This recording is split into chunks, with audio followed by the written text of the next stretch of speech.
Good afternoon. Let me take advantage of that silence and get started, I believe, in an unheard of way for an academic conference, 30 seconds early rather than late. My name is Amir Hussain. I have the privilege of teaching here in the Department of Theological Studies and the added privilege of chairing our next session, The Challenge of Faithfulness, an LMU Perspective. Those of you that were here this morning know how this works. Those of you that weren't here this morning, we're going to have a panel of four wonderful speakers. They will speak in the order that they're in the program book, and each of the speakers will speak for about 15 minutes. We'll then bring our two respondents up to give 15-minute or so responses, and then all six of the four presenters, the two respondents, will be up here for the Q&A. So we'll have a good half hour or so for discussion with the folks here.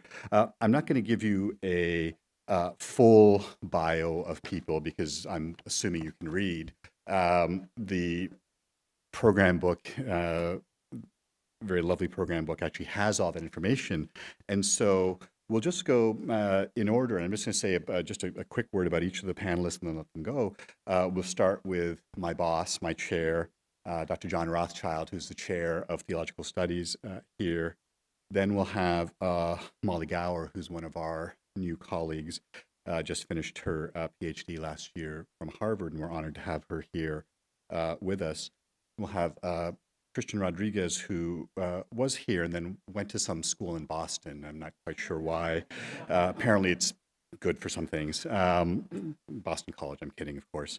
And then Stephanie Munson, who is a wonderful, wonderful colleague here with us and works in the Academy of Catholic Thought and Imagination, something new here. And so I'm not going to say more about them. You can read about their accomplishments and their wonderful qualities there, but I'll start with my colleague, Dr. John Rothschild.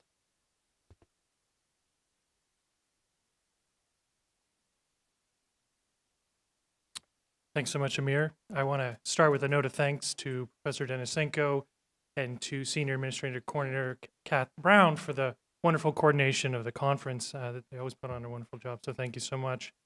I also want to say a note of appreciation in advance to our respondents for work-family balance issues. I was unable to share my paper in advance with them. So I'm having been a respondent in the same way. I really appreciate your patience with that. Living out the ideals of a balanced work-family life is, in my judgment, an impossible possibility. By this, I do not mean to imply that anyone attempting such a balance must resign him or herself to a sense of despair or hopelessness. I gain tremendous joy and happiness from my family life and fulfillment and satisfaction from my professional life. Both aspects, along with other roles, duties, and relationships, shape who I am. The continuous interaction of different but related aspects of my life create my identity. As the philosopher and Nobel Prize-winning economist Amartya Sen notes, our identities are constituted by a myriad of relationships, commitments, and preferences. He argues that conflict and violence arise when we attempt to reduce individuals to only one aspect of their identity, say their race, their gender, their religion, or their allegiance to a sports team. It is this artificial reduction of persons, or what Sen calls the miniaturization of persons, that is reductive and militates against the complexity of persons and their capacity for meaningful relationships within webs of communities. If we must recognize and support our capacity for a plurality of identities, why is a work-family balance an impossible possibility? My identities as son, brother, husband, and father complement and enrich my identities as a teacher, a scholar, a department chair, but they do not always exist harmoniously. Part of the challenge is the inevitable tensions that arise primarily with respect to the allocation of time and resources.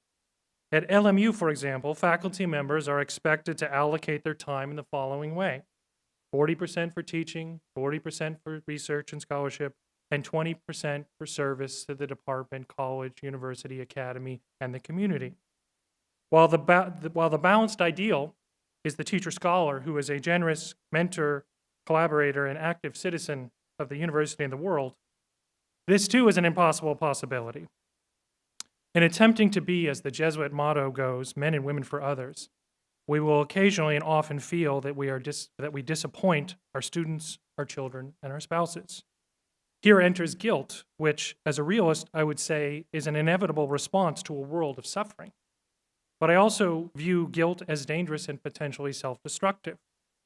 I may often feel that I should be working when I'm enjoying a day with the kids, or that I want to be with my kids when attending an evening event at school.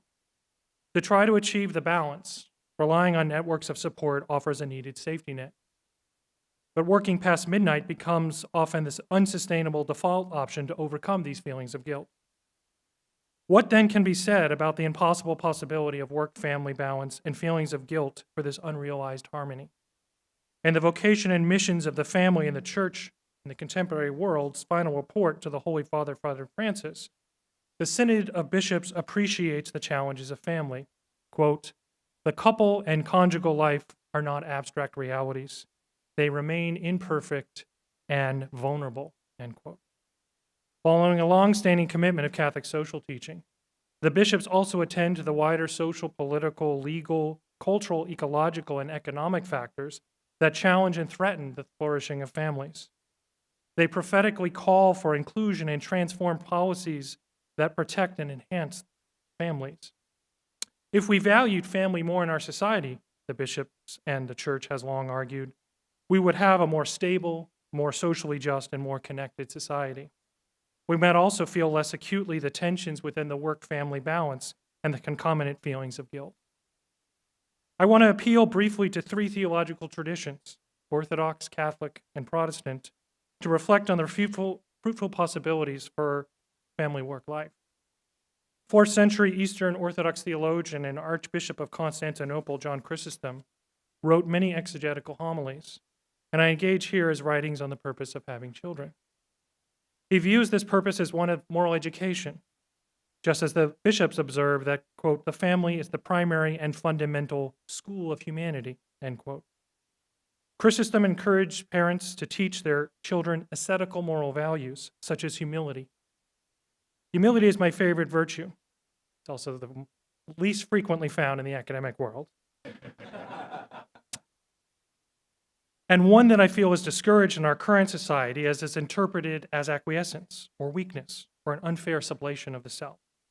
By contrast, Chrysostom contends that humility empowers individuals to experience God and to confront and transform unjust social structures.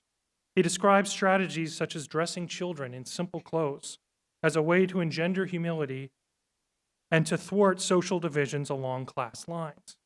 This poignant picture of family and its responsibilities to society underscores for me that children are indeed a blessing from God. In my experience, one of the joys of parenthood is to rediscover the world through my children's eyes. We often overlook the beauty of the sights and sounds of rain, airplanes in the sky, and flowers in bloom. We are too focused on creating our own noise as part of the cacophony of emails, meetings, and other work obligations. All too quickly, children become immersed in and swallowed by this cacophony. But raising children can also break away from the cacophony and help instill my own sense of humility as a parent.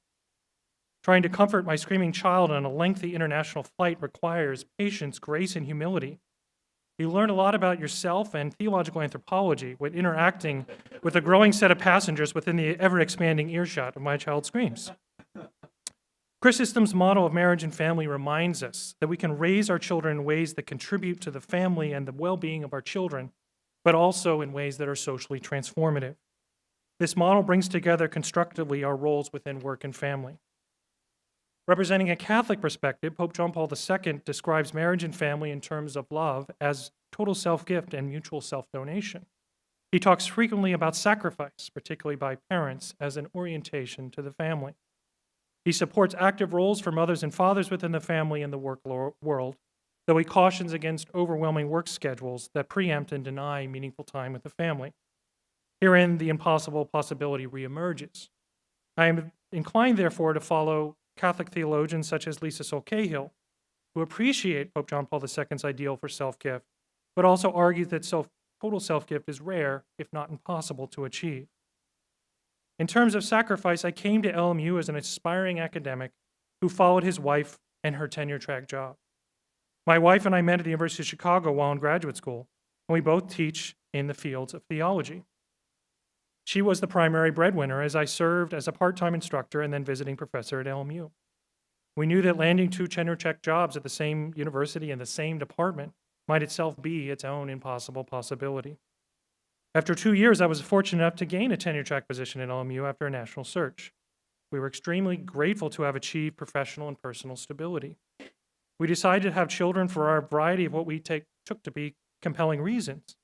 We were also mindful of the practical challenges of academics having children, particularly among women academics. Married men with children are more likely to achieve tenure than women, whether those women are married or single. According to Marianne Mason, women professors have higher divorce rates, lower marriage rates, and fewer children than male professors. Among tenured faculty, 70% of men are married with children, compared with 44% of women. Sacrifice is an essential feature of striving for work-family harmony. But as Cahill reminds us, total self-gift and complete sacrifice may not always be fully possible. They must be shared by spouses as equal partners. Otherwise, they become harmful to the development of parents as well as to the development of children. From a Protestant perspective, theologian Martin Luther emphasizes equality within marriage. To be sure, he still suffered from distorted 16th century patriarchal assumptions, but he praised friendship and mutuality within his marriage to his wife, Catherine. My wife and I share all parenting duties as equally as we can. There may have been some brokered deals about changing diapers when our kids were younger. I've done it the last 6 times, it's your turn. But we try to co-parent as best we can. Luther envisions one of the primary tasks of parenting as raising your children to be individuals who can have individual relationships with Christ. Our kids are still young, ages 3 and 9, but we are trying to get them to see the world as broken but also graced. Our hope is that they discern vocations that are fulfilling to them, but that also promote the good of their neighbor. In conclusion, the elusive nature of work-family balance can be positively interpreted as pursuit of two incredibly meaningful activities. This mutual pursuit, in my experience, can lead to competing goods, which can result in feelings of guilt. Guilt can be channeled into acceptance from a realist perspective, whereby we can still strive for a lofty goal, knowing that we will still fall short due to individual, institutional, and structural realities. Protestant thinkers like Luther and Paul Tillich construe our shortcomings in light of God's grace. In Tillich's terms, we need to accept that we are accepted by God even as we are unacceptable. This is one way to accept that we are accepted as spouses, as mothers and fathers, and scholars and teachers, by our own spouses and children and students and colleagues, even as we are imperfect and vulnerable. We are a plurality of identities, even if we cannot flourish in all those identities at the same time. On occasion, being a teacher-scholar gets me through a bad parenting day. On others, a good parenting day helps me overcome an ineffective teaching performance or the drain of administrivia. Catholic thinkers such as Pope John Paul II, Lisa Sol Cahill, and Julie Hanlon Rubio offer insights into the public vocation of family life, where families as the basic units of society are interconnected to all the social, political, economic, and legal aspects of our common lives together. Rubio, for example, points to data that reveal families spend less and less time eating together at home. Deliberate practices such as prioritizing family dinners are productive strategies for promoting work-family balance. In similar ways, Orthodox thinkers highlight the importance of tradition that cannot be usurped by cultural trends or the exigencies of professional life. The phrase impossible possibility is usually attributed to the ethicist Reinhold Niebuhr. He intended it as a way to express the relationship between love and justice, where we try to achieve justice here and now as the approximation of love. He also dedicated one of his books to his children, where he thanked them in the preface for interrupting him during the writings of each page of this book. In similar ways, we must acknowledge the impossible possibility of work-family balance and accept it with a sense of humility, giftedness, sacrifice, and gratitude. Thank you.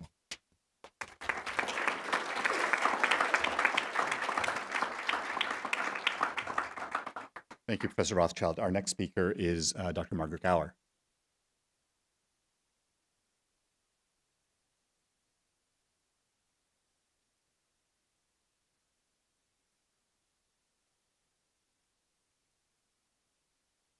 I am grateful for this opportunity to talk together about the meaning and the pursuit of holiness and fidelity.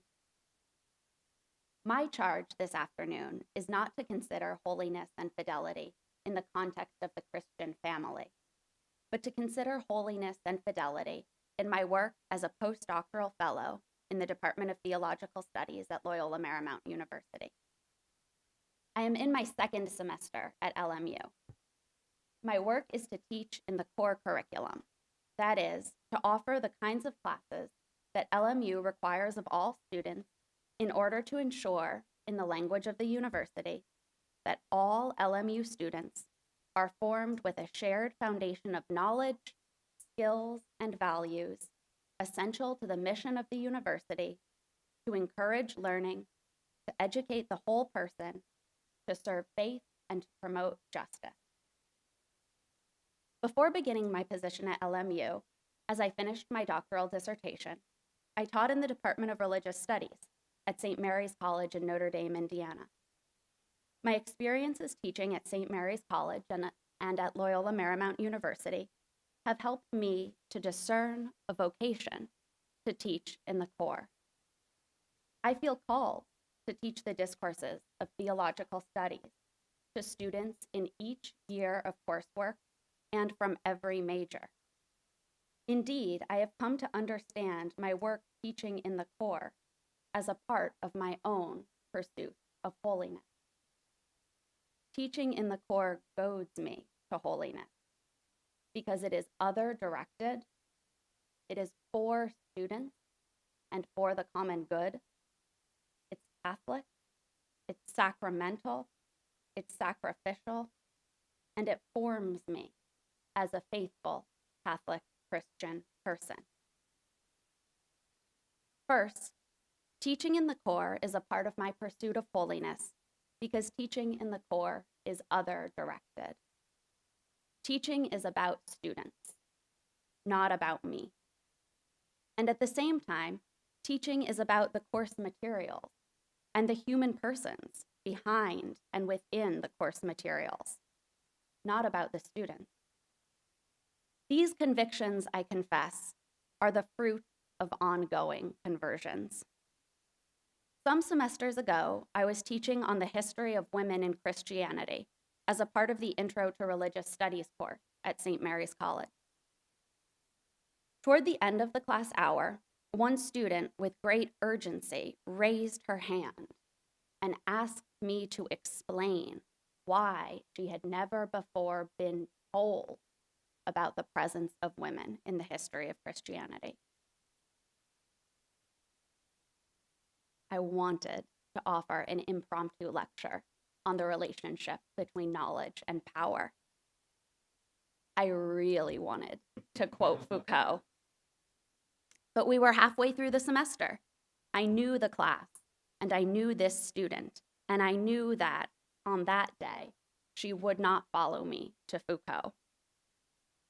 So I asked her why she thought she had never before been told about the presence of women in the history of Christianity.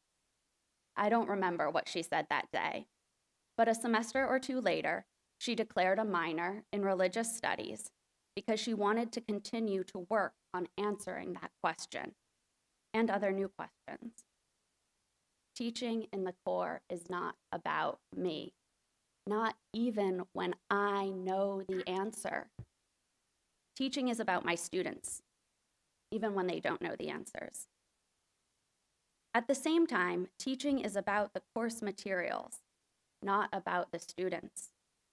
There are human persons besides ourselves, present behind and within the texts we read.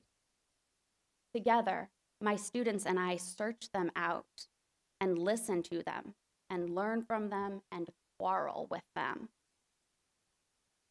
That attention to text forms us for attention to neighbor. Here, I think of the lesson of an assistant at a L'Arche community in France from a film that I sometimes screen in class when I teach Jean Vanier's Becoming Human. The assistant explains that his experience living in a community with persons with intellectual disabilities has taught him, quote, You're not everything, but you're something, unquote. The discipline to pay attention to a text helps me to acknowledge that I am not everything. And the discipline to pay attention to another human being helps me to affirm that I am something. Second, teaching in the core is a part of my pursuit of holiness because it is for students and for the common good. The end of each course is not really a store of ideas, but a set of skills, or even a set of capacities for attention and imagination and empathy that enable the work of the common good. Third, teaching in the core is Catholic. Of course, Catholic with a small c, with a wink to my institution. The core is universal. It involves all students without exception. And at its best, it is comprehensive and complete. For me as a teacher, this means encountering any degree of overconfidence or indifference or hostility to theological studies and making the case, in theory and in practice, that the work of the course engenders and enables more that is creative and good. Fourth, teaching in the core is sacramental. As a Christian person, I affirm that everything is in grace. The students and the quizzes and the papers piled high all invite me to behold something wonderful. Here, I think of a poem by the 19th century English Jesuit Gerard Manley Hopkins. Of splendors present but unheeded, Hopkins writes, these things were here, and but the beholder wanting. Teaching in the core trains me, and I hope trains my students to be beholders, to see more, to imagine more, to be more sensitive to what is real and good in ourselves, in our neighbors, in creation, and in all of these things bound together in relationship. Fifth, teaching in the core is sacrificial. These days, the life of an academic demands resilience in the face of insecurity and instability. What is the relationship between my vocation and my livelihood? Can I teach Christian theology and be just a little bit bourgeois? For now, I can only affirm that I live in hope and carry on. Last, teaching in the core makes me faithful. Often, when I introduce Anselm of Canterbury's definition of theology as faith-seeking understanding, I try to guide students away from the habit of the modern mind to conflate faith and belief by describing other aspects of the Christian theological notion of faith. Following Marcus Borg, I describe faith as assent, faith as trust, faith as fidelity, and faith as vision. I tend to offer commitment as an alternative to faith to students who still struggle to let faith be something greater than creedal affirmation alone. So, in preparation for this talk, as I considered the last part of my charge to address what it means to be faithful to a church tradition and teaching, I began to think with these familiar notions of faith and commitment. I turned to the Oxford English Dictionary for a second opinion. The first meanings of commitment I read all have to do with confinement, for punishment, or care, to be committed. The OED has commitment first as the act of placing a person in custody or in confinement, especially in the cases of placing, especially confinement for awaiting punishment or while awaiting trial. The second definition of commitment is the action of placing a person in an institution such as a psychiatric hospital, for care or treatment. Third, commitment is the action of entrusting a thing or a matter or a person to the care or the custody of or charge of another. That is to transfer responsibility for or control over something to another. And fourth, commitment is obligating or binding oneself or another to a particular course of action or policy.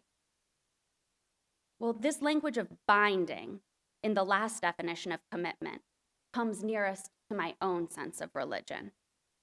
In the history of Christianity, one basic meaning of religion is a state of life bound by religious vows. And in the study of religion, the anthropologist and theorist Talal Asad has described the construction of the category of religion in relationship to the notion of being bound. In the classroom, commitment seems to work well as an alternative to faith, or getting at a notion of faithfulness that is greater than belief. And in the light of the history of Christian theology, I can appreciate the discipline of placing oneself, committing oneself in a place or within a set of practices in order to be corrected and cared for or reformed. But that is not how I experience fidelity to the tradition and teaching of the Catholic Church. For myself, the OED's definition of fidelity is more helpful for considering my work teaching in the core as work that is faithful to the tradition and teaching of the Catholic Church, and as part of a life that is faithful to the tradition and teaching of the Catholic Church. The first definitions of fidelity in the OED are unsurprising. Fidelity is the quality of faithfulness, the quality of being faithful, faithfulness, loyalty, unswerving allegiance to a person, a party, a bond. Persons take an oath of fidelity. They demonstrate conjugal faithfulness. It is the fifth aspect of the definition of fidelity that has captured my imagination.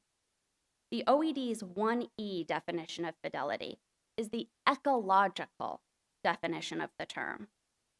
In the context of ecology, fidelity refers to the degree of association of a species within a plant community.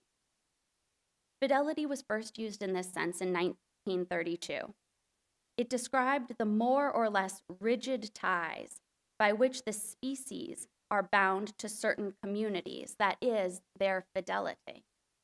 This ecological definition of fidelity helps me to describe my relationship to the tradition and teaching of the Catholic Church.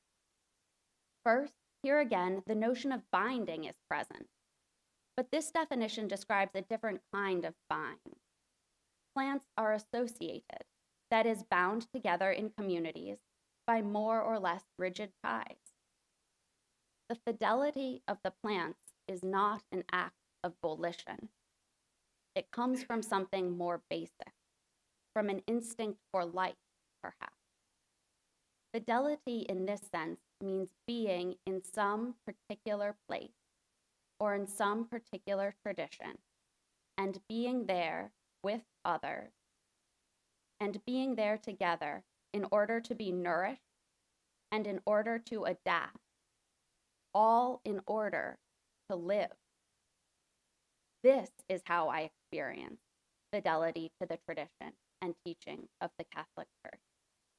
It is the rootedness that comes from being in a network of relationships. This rootedness and these relationships hold me in a place. They bind me, but they do not lock me in, and they do not limit my ability to change. On the contrary, as living beings, together searching for nourishment, searching for life, we are called to adapt or to risk death. Together within a tradition, all our roots and all our relationships, all of our entangled bonds, make growth sometimes slow and sometimes painful, but it is the work of life the work of living fidelity. My roots and my relationships within the tradition and the teaching of the Catholic Church have been life-giving. My work on the history of Christian theology inspires me to be bound and to grow with my fidelity into more that is good.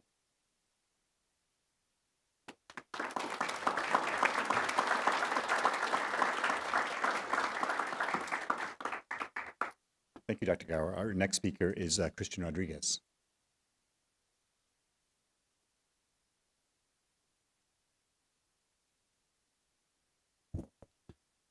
I would like to begin by thanking the Institute, Nicholas Denisenko, and Catherine Brown for inviting me to speak this afternoon. Christians today, especially single persons, experience challenges to faithfulness that at times may feel insurmountable. Loneliness, disengagement, and seclusion, which are harmful in their own right, are worsened by the proliferation of technology and so-called social media. People are trading human connection for a few likes on Instagram, an upvote on Reddit, and more followers on Tumblr.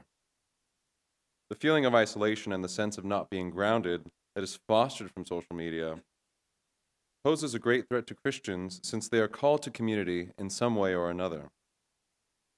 The vocations of the single, married, and religious life are all vocations of community.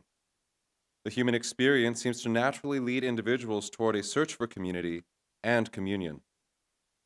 For many single people, including myself, the search for community is in many ways a search for family. Nuclear families are not the sole vehicles by which people seek experiences of communion between themselves, others, and God. Avery Cardinal Dulles stresses that people long for a community which, in spite of all the conflicts built into modern society, can open up loving communication. That communication is koinonia, which has strong biblical roots in the book of Acts and in the Pauline letters. Jesus himself embraced this human longing for communion in the Synoptic Gospels. We hear the story of Jesus' family standing outside a crowd asking for him, and when Jesus is told this, he looks to the people in the crowd and says, "Here are my mothers, my brothers, and my sisters." Jesus here seems to define family in terms of community. It is hard to imagine that an individual in that crowd would not have experienced koinonia since they were localized with others and God's self. There's a great amount of theological scholarship in regards to the mystical body of Christ, what it means to experience koinonia. The question we should be asking ourselves is, how do we get there? It is almost second nature for theologians to rattle off any number of commentaries about what it means to be the mystici corporis. Yet, we seem to neglect the community building that it takes to get to that point. I wonder, how many people in their search for community can honestly say that the very second they stepped into a church, they felt utterly comfortable and connected to God, others, that particular community of Christians, and themselves? Much of the work that it takes to get to the point of mystical unity takes place in and is the result of community. My experience as an undergraduate here at Loyola Marymount University, and now as a member of the Ignatian Service Corps, leads me to the firm belief that communion occurs through community. Here at LMU, there's a student organization called the Christian Life Community, CLC for short. It is the largest club on campus with about 15 student leaders and staff, 100 small group leaders, and over 450 active members. The members are placed into groups of about 5 to 8 students with leaders who are usually a year older.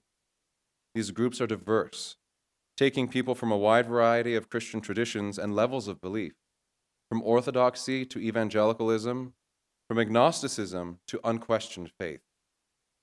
For the most part, these groups stay together for the entirety of their members' undergraduate career.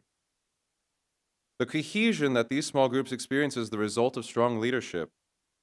The small group leaders are taught to listen and to accompany members through the high and low points of the college experience. They create connections with and among members through personal stories and shared experiences. In their training, leaders are taught to empathize with members rather than to sympathize with them.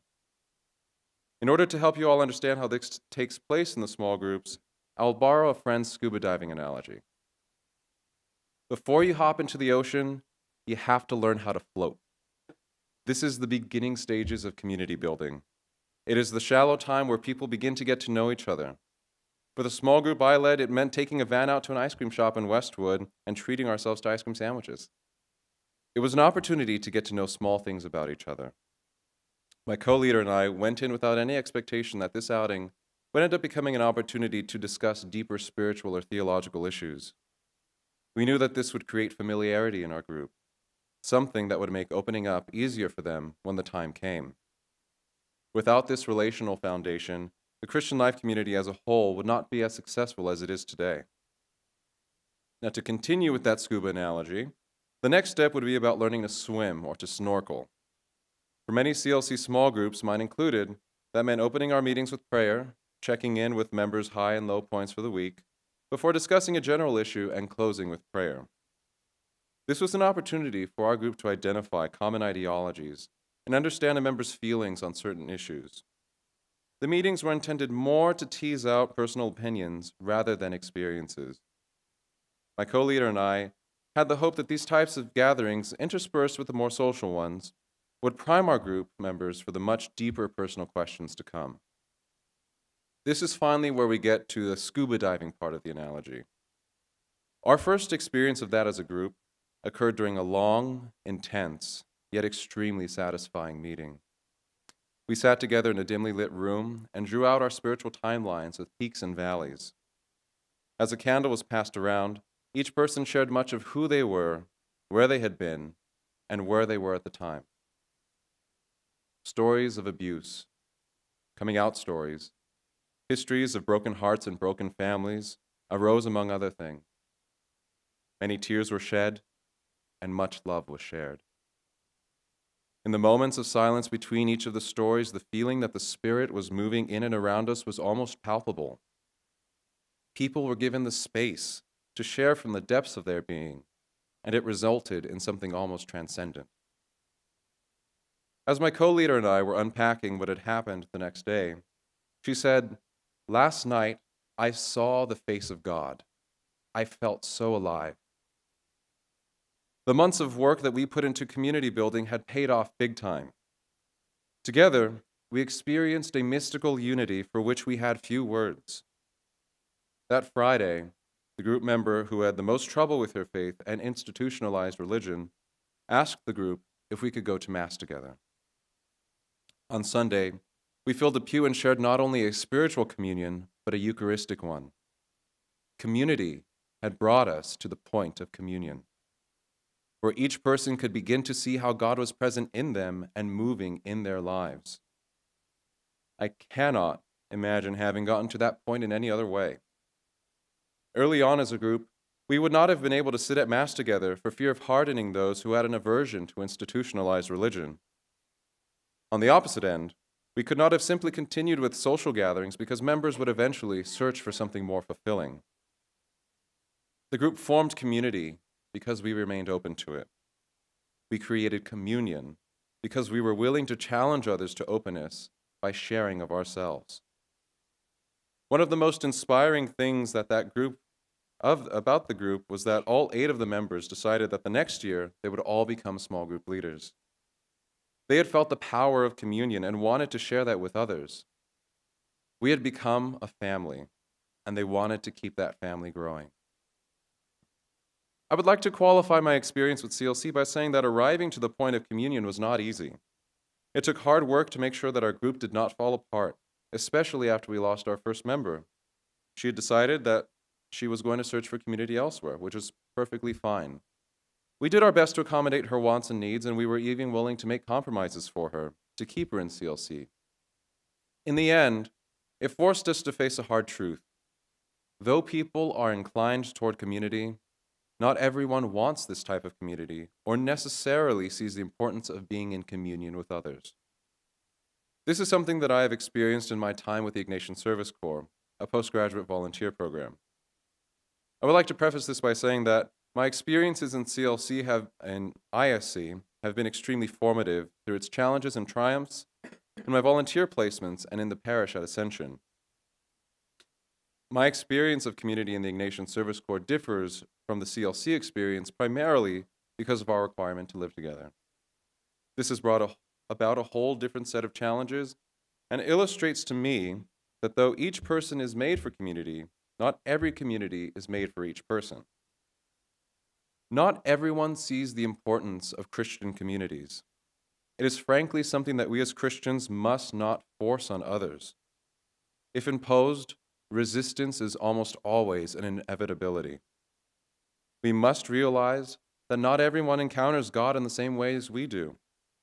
There are a myriad of non-Christian and secular communities where many find comfort and encounter blessed moments of koinonia, though they might not necessarily describe those moments in such terms. There are even others who have been graced enough to transcend the need for human community. The desert mystics and some of the early church fathers are examples of people who were able to achieve a mystagogical end of their own accord. They constantly struggled against evil spirits and their own egos to identify and break down barriers that existed or were being built between themselves and God. They challenge us to achieve the same amount of self-awareness, to recognize and overcome the walls that exist between us and God. In the same way that they were challenged by God to live more perfect lives, St. Paul asks us to recognize the role that community plays in doing the same.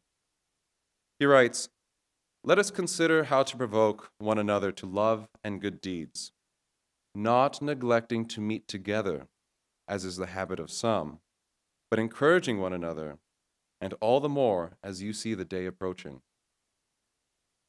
Good community should provoke us to perfection and encourage the loving communication that Cardinal Dulles described, because communion cannot happen when members of that community maintain the internal walls that keep the Spirit from moving through them. Without encouraging loving communication by sharing of oneself, individuals be more inclined to build up more barriers and continue a fruitless wait for a mystical unity before eventually succumbing to seclusion and loneliness. More fundamental to the issue of barriers is the topic of clashing personalities. Advances toward communion are often halted because of the essential differences in the personalities of individuals in a particular community. That is not to say, though, that communities can only move forward to communion through homogeneous identities, temperaments, and ways of thinking. Christian communities should challenge themselves to break through personal differences while embracing the diversity of their membership to work more effectively toward the goal of koinonia. If they are not willing or able to challenge themselves to grow, stagnation and a slow demise seem to be a likely outcome. Early on, when I realized that the community that I was living in was not going to give me the same vitality that the Christian life community had, I began a search for an alternative. At first, I tried becoming a part of the parish where the Ignatian Service Corps is based out of. Since I had trouble connecting with the parishioners on a more base level, I knew that the deeper community that I was looking for would not necessarily be possible for me. That is when I happened upon the community of St. John's Episcopal Cathedral in downtown Los Angeles. I believe that the beauty of their liturgies was a grace given to me to aid in my search for community. After having attended their Sunday service for 2 weeks, I was approached by their canon for young adult ministry. And shortly thereafter, I slowly became a part of the Flipside young adult group. This community and its members seemed to be much more intentional about seeking communion and working toward it. One of my first experiences with the group was a wine and cheese night at the canon's apartment. We spent time socializing before the group was called together for reflection. I believe that the intentionality that each member entered the space with made moving from floating on the ocean to snorkeling so quick and seamless. Though I did not necessarily experience koinonia that night, I definitely sensed that I had become a part of a deeply spiritual community. One of the biggest commonalities between the Flipside group and CLC is the fact that much of the community building that takes place happens outside of the structured meetings. The quality time that members spend together to get to know each other individually can be pivotal in bringing the community together. My CLC co-leader and I understood that. And while we were first bringing our group together, we suggested that they meet with one another outside of our scheduled meetings for an hour a week. Many of the bonds that I've created through the Flip Side at St. John's are the result of spending quality time with its members. Whether that means grabbing lunch or going rock climbing together, excuse me. That is, for me, where community has come to take place.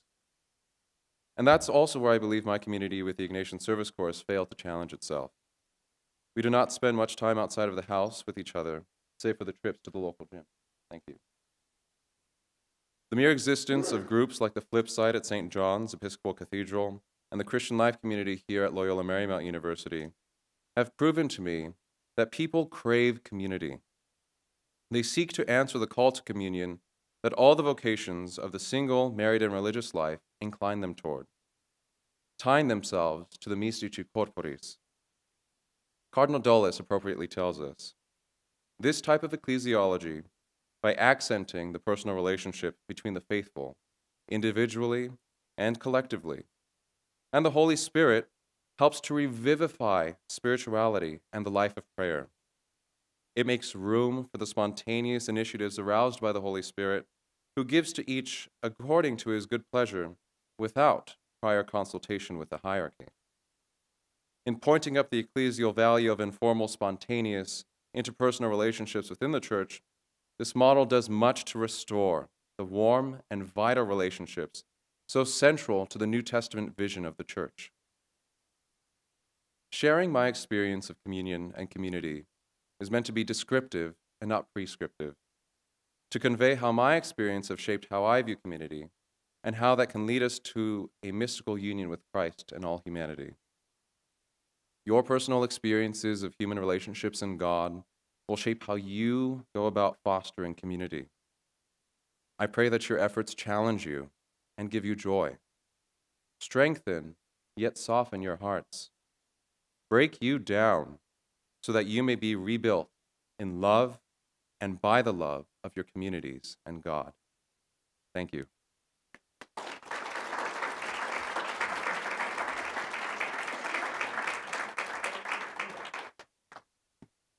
Thank you, Christian. And our final speaker for the panel is Stephanie Munson.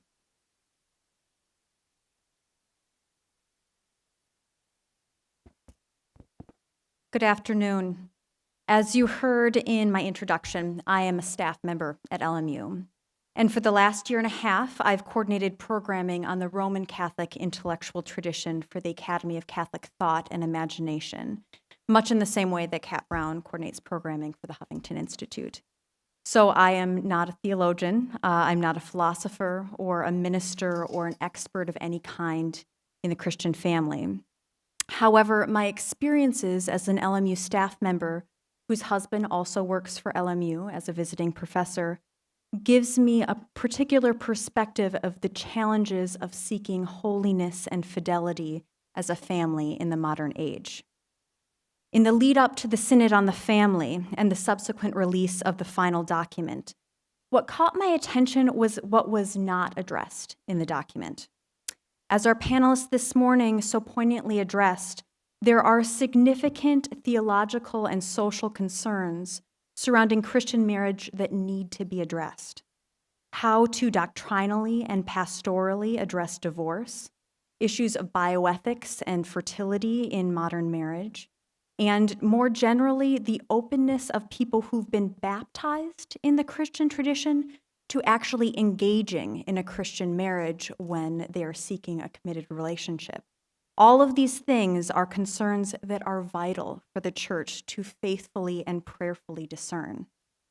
However, from my personal experience as a person who works in Catholic higher education with young adults and someone who spent 8 years teaching at an all-girls Catholic high school, another important challenge that is facing Christian families is that we are losing young people way before they reach the stage of vocational discernment. This is an area within the Synod of the Family that I think was largely overlooked. So in my reflections today, I will focus on the struggle of Christian families to faithfully raise adolescents who also want to be a part of the Church when they reach adulthood. More specifically, I want to focus on how Christian families define and convey the idea of faithfulness to the church and to God, to their own children in a way that would encourage them to continue it on their own as adults. This issue stands out so poignantly for me because of my experiences both with undergraduates here at LMU and the many family dinners with my professor husband talking about issues of faith, but most importantly through my work as a Catholic high school teacher with my students. During those 4 years, those girls were in high school. They were like my own children. They went on retreat with me. I saw them at least once a week in the chapel. I went into their classes when I needed to give them information about their service requirement or try to get them to care about one thing or the other. And for a precious 170 students a year, I had the privilege of spending 5 hours a week with them, talking about faith, church, and what really matters to them in life and in God through my theology class. One day, when my now 5-year-old daughter is 15, I doubt that I will have 5 hours a week to talk with her about meaningful things. And now that I am not their teacher, I get to be a part of my former students' lives through updates from college, news about their new relationships, jobs, engagements, and even growing some friendships with those students who are starting to have children of their own. That time in my life really influences my perspective of fidelity in the Christian family because in addition to having relationships with those girls when they were adolescents, I also walked with their parents as they struggled with fidelity to the church and what that meant for their family and their children. One of the panelists this morning used the phrase, the sacramental martyrdom of parenthood, to describe how Christian marriage changes when children become a part of that reality. What a powerful phrase that is. Often I would see families, especially mothers, who were desperate for their children to have the sort of faithfulness to the church that they treasured in their own life. I share those mothers' desperation as I look into my adorable 5-year-old daughter's eyes.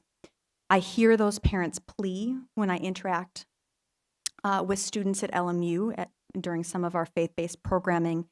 And now, as my husband and I are raising our own child, we are starting to make decisions about how to create a family culture that lives both in fidelity to the Catholic faith and the church in this crazy world. And we look to lessons that we learned from those families and those experiences.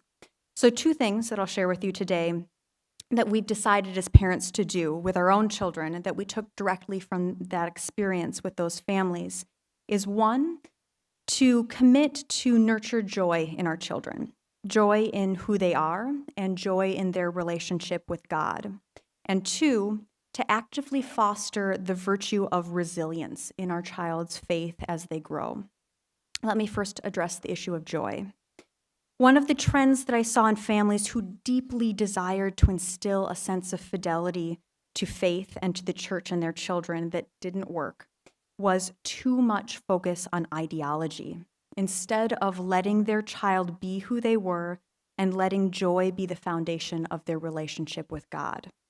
When a list of beliefs or a single belief was emphasized over a relationship with Jesus Christ, it portrayed a dangerous understanding of what faithfulness means. When young people thought of God or the church as an assent to a list of beliefs, all it would take was not believing in one of those things.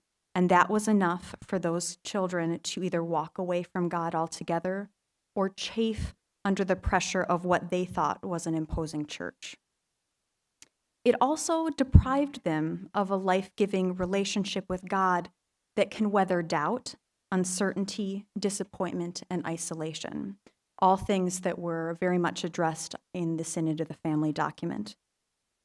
When ideologies are presented as a basis for faith and fidelity, it is just not enough to keep someone faithful to a church for a lifetime. Faithfulness comes from the joy found in a relationship with Jesus. Relationships only grow when people are themselves and encouraged to be themselves with God. I'm sure we can also see how this might translate to faithfulness with marriage later in life. As parents fostering that relationship with Jesus and joy in themselves, that requires Paul and I, as parents, to let go of a little bit of control, and parents at large to trust their child and God enough to let that relationship be real. Parents who encouraged their children to be who they were and found ways of bringing out that joy in the context of faith were much more likely, in my limited experience, to raise children who chose to stay with the church and be faithful as adults. The second commitment my husband and I have made as parents to raising our children in the faith is what I can only describe as helping our children have resilient faith. The American Psychological Association and secondary education at large has put increasing focus on the virtue of resilience, which is a flexibility or elasticity to adapt well to life-changing situations. And especially for adolescents as they journey through life, this virtue can be very important. The APA encourages strategies such as avoiding seeing crisis as insurmountable, accepting development or accepting change as a part of living, and nurturing a positive view of yourself. I apply this to faith development in that many parents, in their desire to be faithful to the church, put a protective shell around their child's experience of faith. And there's a lot of appeal in crafting an experience of faith that is fun, easy, and black and white. And I do think it's important to provide tailored and fun experiences of faith for young people, but we must also show them the grittiness of life interacting with our own faith. This sort of resilient faith is hard because it sometimes seems at odds with our faithfulness to the church and to our role as a parent. It means allowing for unfaithfulness as a means of letting your child choose faithfulness for themselves in the long view. And as a parent, I want my daughter, Sophia, to only experience good, happy times with me. But the reality is, in faith, just as in life, she will be a better person if I let go of control and let her experience a little bit of hardship. It's also important to let some of that struggle happen now when she's young, because she still has me to fall back on. This can only increase her resilience as she becomes more independent in life and in faith. During Pope Francis's visit to Mexico in February, he said, and I quote, "I prefer a family with a tired face from sacrifices made, rather than a pretty one which is unfamiliar with tenderness and compassion."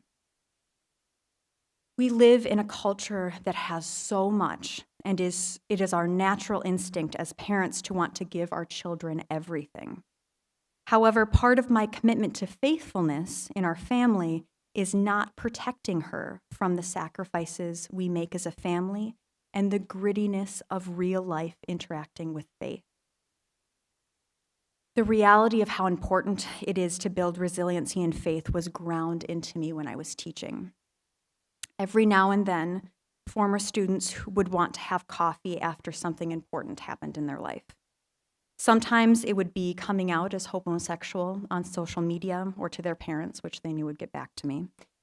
When they got pregnant in college, when they were raped, or after they got back from treatment.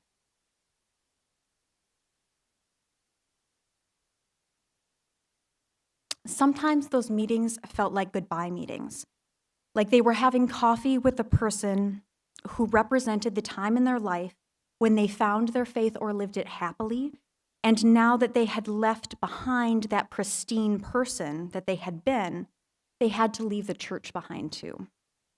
I did everything I could during those meetings to subtly and sometimes bluntly address, when they addressed it directly, convey to them that just as their relationship with me wasn't destroyed, their relationship with God and the church did not need to be destroyed either.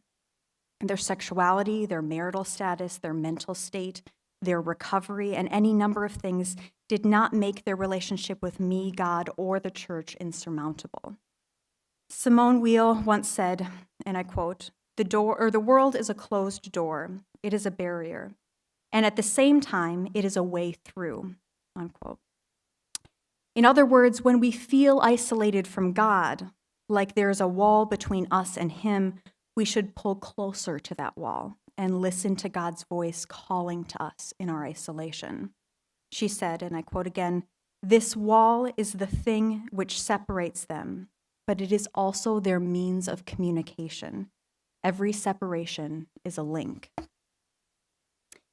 The message that your relationship with God and the church is not destroyed when your life looks less than pristine is one that needs to be shouted from the doorsteps of our families and churches if we want to empower a new generation of people who want to be faithful and have families within the church. At the same time, I think this message is one that many faithful families have a hard time with. And the question we need to ask ourselves as a community is, do we see faithfulness to the church as a rigid commitment to an ideology of beliefs or a living accompaniment of people as they come to terms with their faithfulness to Jesus Christ? While I don't think the synod or the document it produced on the family addressed the underlying concerns of adolescents leaving the church enough, one thing that it did get right was the change in tone. Paragraph 77 states, "The church will have to initiate everyone, priests, religious, laity, into the art of accompaniment, which teaches us to remove our sandals before the sacred ground of the other. The pace of this accompaniment must be steady and reassuring, reflecting our closeness and our compassionate gaze, which also heals, liberates, and encourages growth in the Christian life." Ironically, this tone of accompaniment is also the most controversial and divisive part of the synod. Again, I think it goes back to the question of whether faithfulness to the church is a commitment just to an ideology of beliefs or an accompaniment that acknowledges a relationship with Jesus and his church. For my Catholic family, based on our experience with students here at LMU and my time as a teacher, we have decided that our parenting style has to be one of accompaniment in order to have our children reach the point where they could also be faithful to the beliefs of the church. But accompaniment of the person and the relationship with God has to be our basis for fidelity. Thank you.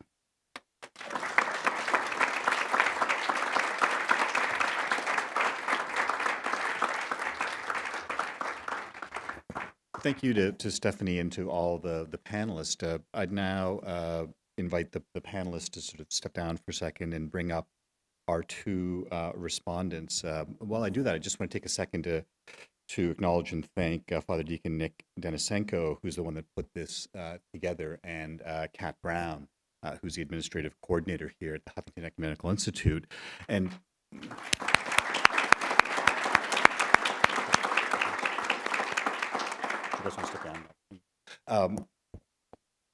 and it's been extraordinary to bring together two respondents. So it's not just my privilege, but my honor to introduce both of them. The Huffington Ecumenical Institute, as you all know, is here really to foster dialogue within the different Christian communities. And I say, as someone who's a non-Christian, it pains me to see the lack of communion between different Christian communities. I can only imagine how painful it is for those of you who are Christian. And I think this is one of the great gifts of the Ecumenical Institute here to try and heal that, particularly within Orthodox and Catholic communities. And we're so honored to have two phenomenal people with us. First, Father Russell McDougall, who is a Holy Cross priest. I was talking to Father McDougall that I was in Austin last week, St. Edward's Seminary, St. Edward's University, which is a Holy Cross school in Austin, and remembering that it was almost exactly the one-year anniversary of the death of Father Ted Hesburgh, who left us on the 26th of February. And I first met Father Ted at Tantur, the Ecumenical Institute, in about 1988, when he had stepped down from the presidency of Notre Dame. And Father McDougall is the current rector of the Ecumenical Institute, Tantur, in Jerusalem. And we also have the honor of having with us His Eminence, Archbishop Benjamin, a California native who is as distinguished a musician and choir master as he is a theologian. And I love that part of what Nick is able to bring here, that it's really the life of the church, the liturgical life, the musical life of the church that's just as important as the intellectual theological life. And so I invite both Father McDougall and Your Eminence Archbishop Benjamin to come up.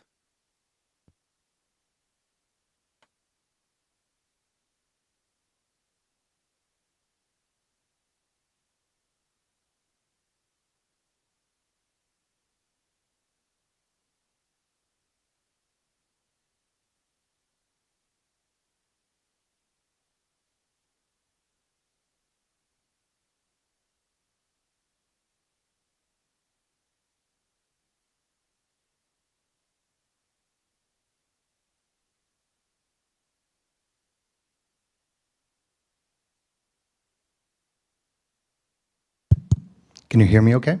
Okay, thanks.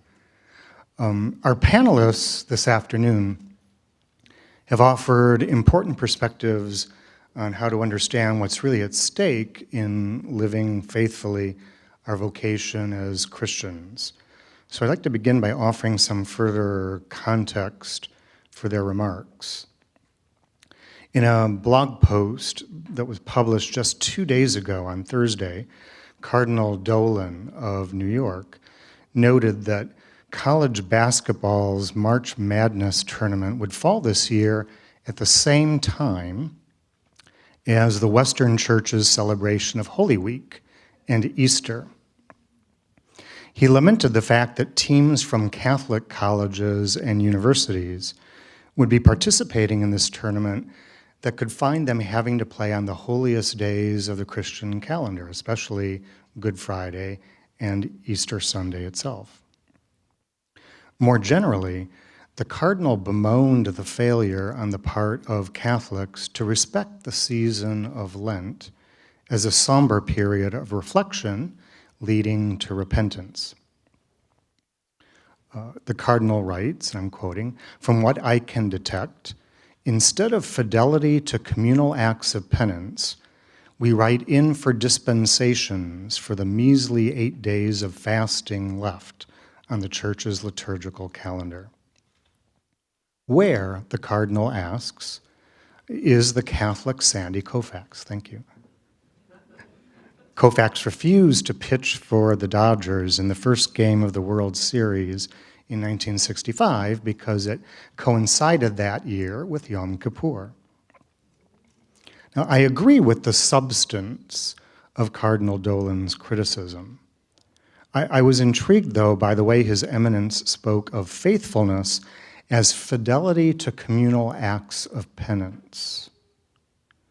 It's not uncommon to hear Catholics speaking of fidelity or of faithfulness in terms of adherence to religious observances or to religious truth as expressed in doctrinal definitions or to religious authority in the Church. I'm not criticizing such adherence. But as a student of Scripture, I'm intrigued that that's how many Catholics understand faithfulness, because it's not the way faithfulness or being faithful is principally construed in either the New Testament or in the law, the prophets, and the writings that make up the Tanakh, the Jewish scriptures. In the New Testament, the Greek noun pistis, most commonly translated by the English word faith, less commonly by faithfulness, is found quite frequently. Less frequent, but still relatively common, is the adjective pistos, faithful. Both are related to the verb peitho, to persuade, to convince, to rely. The basic concept at work here is that of reliability or trustworthiness. One who is pistos in the active sense is someone who trusts or is trusting of someone else or something else. One who is pistos in the passive sense is someone or something found to be trustworthy. It's being persuaded that someone or something is dependable, sure, reliable. Pistis, as faithfulness or trustworthiness, is the state of one who is judged reliable by others.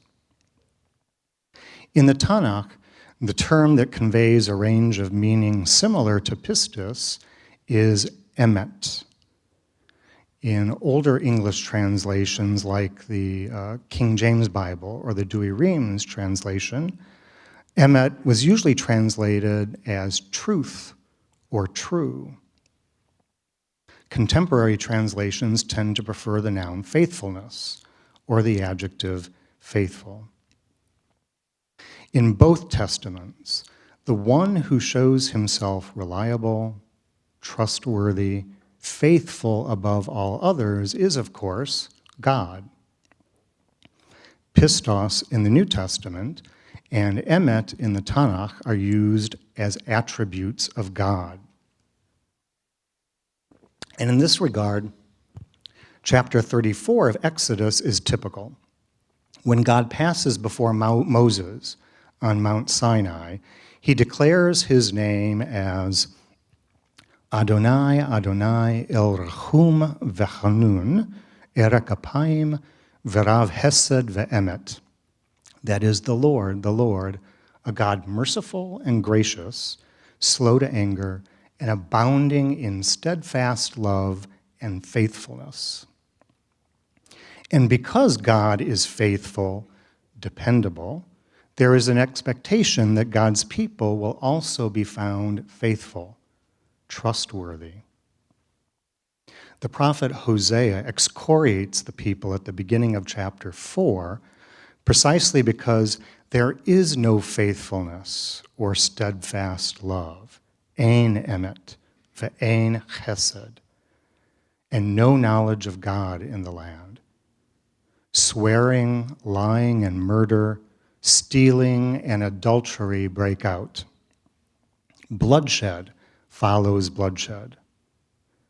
The prophet is critical precisely because he believes that it is possible for God's people to live in faithfulness and steadfast love, in imitation of the God who is faithfulness and love. The epistles of the New Testament often speak of God as pistos, faithful.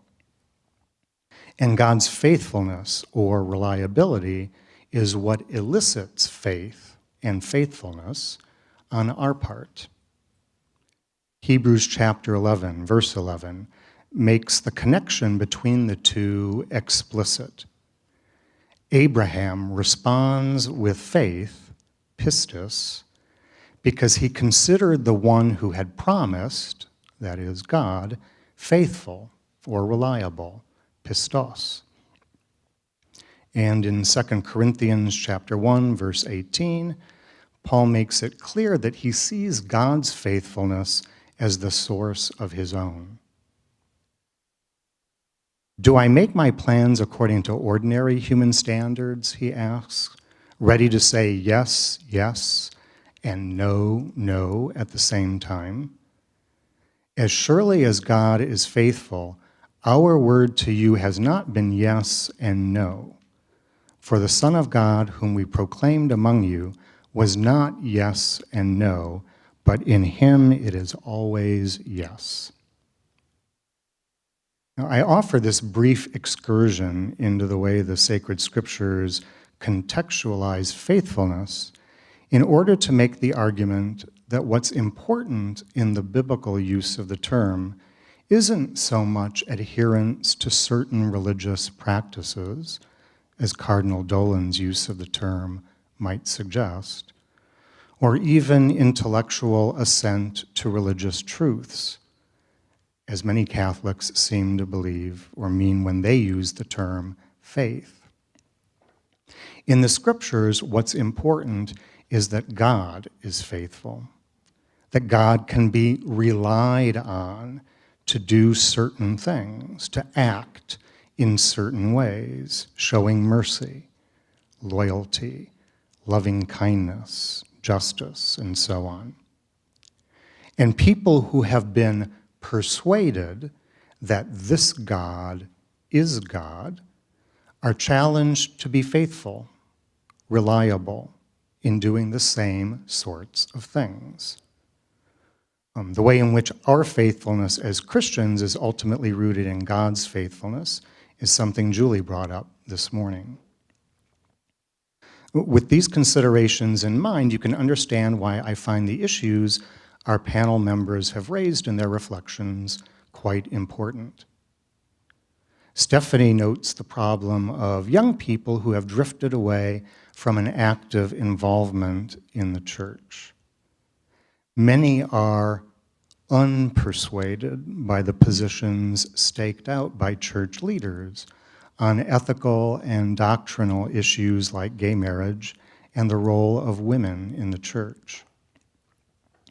Moreover, many young people find the witness of church leaders, and some of the faithful as well, unpersuasive, unfaithful, even hypocritical at times. Stephanie proposes, quite rightly, I think, that we ought to approach the issue of faithfulness not in terms of a rigid commitment to ideology, but as a living accompaniment of people as they come to terms with their faith in Christ, the one who manifests God's steadfast, reliable love to us. And this is similar to what Carrie shared with us this morning in articulating an orthodox understanding of economia, how the household of faith is managed in a spirit of mercy and compassion. And this afternoon, John's reflections raise the possibility that a fruitful model for understanding relationships within the household of faith is one of friendship. Might young people not be more inclined to retain their ties to a church community that accompanies them in their questions, a community that accompanies them as friends in a spirit of compassion? The reflections Christian has shared with us suggest that the answer is yes. That the communion that's experienced when men and women are genuinely accompanied in their journey, supported by other people of faith, is ultimately what keeps us in the household of faith. Molly's reflections on her teaching ministry also raise the important point that fidelity to a religious tradition means more than simply imparting certain sets of ideas, but sharing a set of skills or even a set of capacities for attention and imagination and empathy that enable the work of the common good. The analogy with fidelity, as the term is understood in ecobiology, is instructive in that it draws attention to the ties that bind a community together. Though fidelity as it occurs within a community of flora may not involve acts of volition, the something more basic that Molly speaks of that is key to fidelity as it occurs within the community of faith is the volitional element of love. When God reveals God's name to Moses and the people of Israel in Exodus chapter 34, Emet is linked to Chesed, the Lord, a God merciful and gracious, abounding in steadfast love and faithfulness. This is God's name. It's who God is, and it's who we're called to be. Ultimately, God's love for us and the way the community of faith has experienced that love in the history of Israel, in the life of Jesus of Nazareth, and in the history of the church, is the basis for our proclamation that God is trustworthy, one that we can rely on. And God invites and challenges us to love our sisters and brothers, our neighbors, and even our enemies in the same way. Won't it make a difference in our ability to evangelize others if what is most clear about the Christian message, most reliable, most trustworthy, isn't our condemnations and anathemas, but our ability to make visible in our life together God's merciful and compassionate love? Thank you.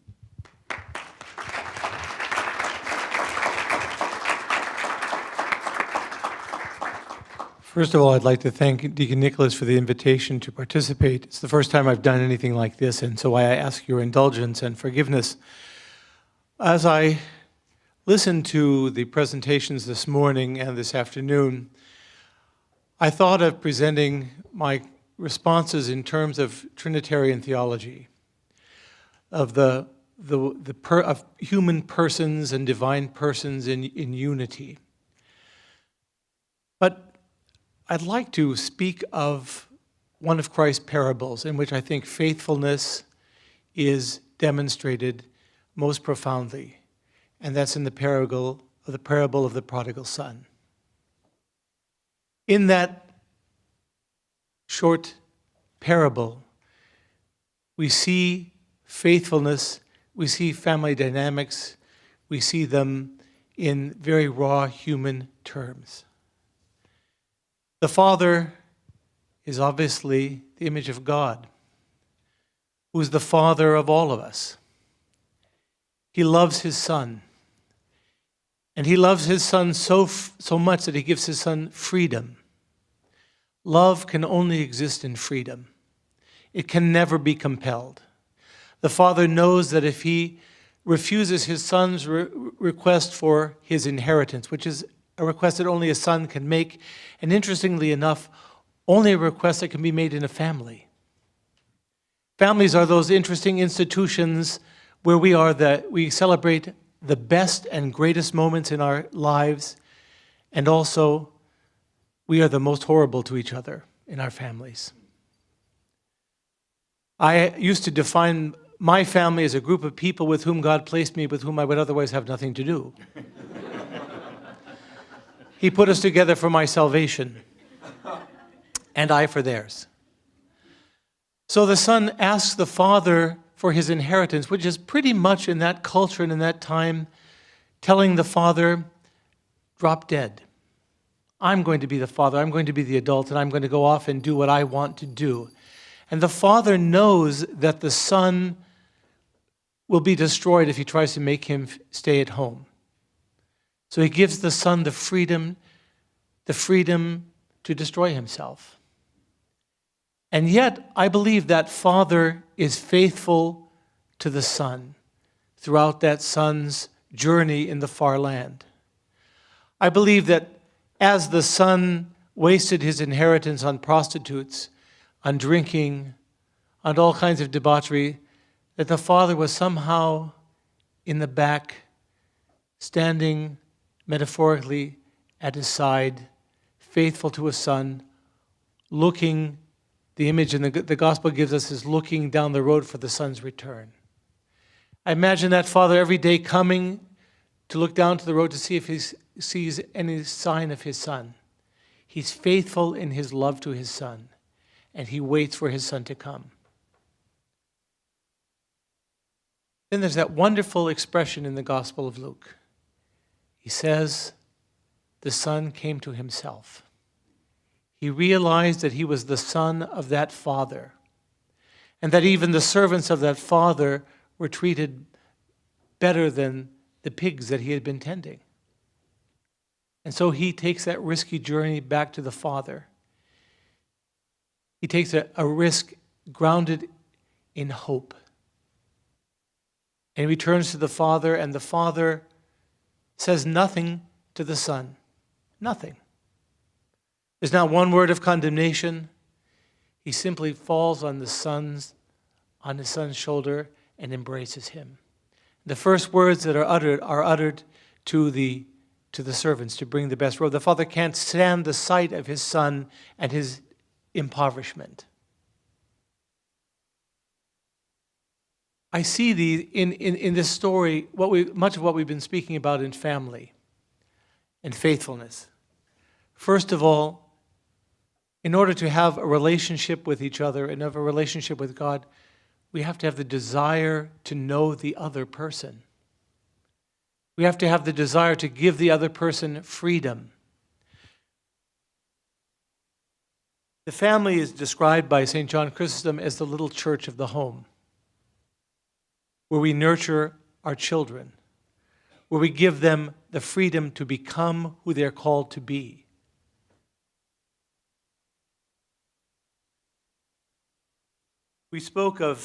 Dr. Rothschild spoke of balance, the necessity for humility and asceticism. God and that father of the story is humble. He's the most humble being that is. It doesn't mean that he's nothing. It means he is who he is. And that's what God calls us to be who we are, so that we can have a personal relationship with him. Persons, it's popular in the evangelical world to speak of a personal relationship with God, meaning my private relationship with God. I think in an Orthodox context, we would say a personal relationship with God is a relationship of persons. You cannot love humanity as an abstract thing. You can only love human beings, human persons. So it is in the Trinity. We believe in a Trinity of divine persons, not some abstract being who appears in three different ways, but in three divine persons who share a community and bond of love with each other. And they call all of us to that same communion. All the words we use to describe the church are words that we use to describe the coming together of people. Communion, unity, the ecclesia, the people who are called out of the world to become the people of God. God calls us to himself. He brings us together, and the devil, Satan, is the one who separates us. The world, the fallen world, seeks to alienate us. There's a wonderful story of the Desert Fathers, I think it's St. Cyzoius, who is walking along and he sees the skull, a human skull, and he picks it up. And he says to the skull, "Who were you?" He says, "I was a pagan priest." "Where are you now?" "I'm in hell." And he says, "What do you see?" In hell, we're strapped, we're back to each other. They can't see anyone else's face. They're alienated from each other. And that's what hell is. It's alienation from God. That son in the story of the prodigal son was alienated from his father, and it was in hell. God calls us to himself, calls us to experience community, and he gives us the room to be who we are. So I think that's about all the comments I'd like to make for today. Thank you very much.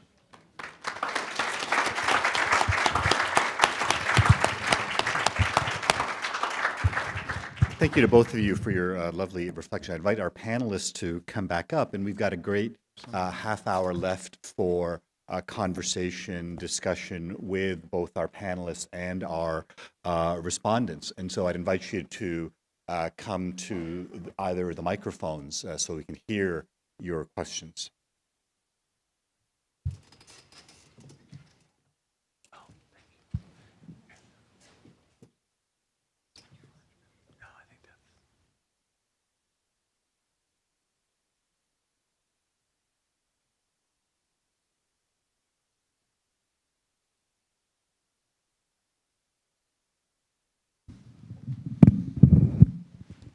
I have a question that I'd like to address to Christian, if he'd be willing.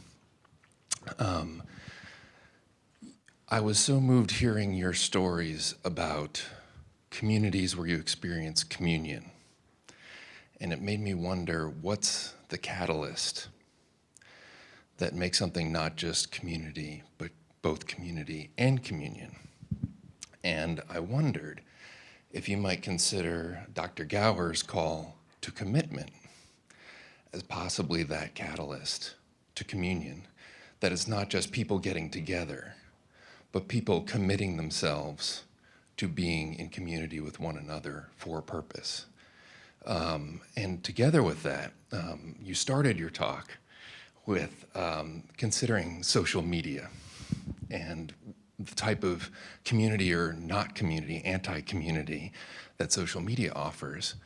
And I wonder if you'd consider that same concept of commitment, that maybe for young people today especially, what social media does is it facilitates this experience of fear of missing out, right? FOMO. It's so widely experienced that it's abbreviated, and that what people experience in that, in social media, is a tension between fear of missing out on one side and commitment on the other.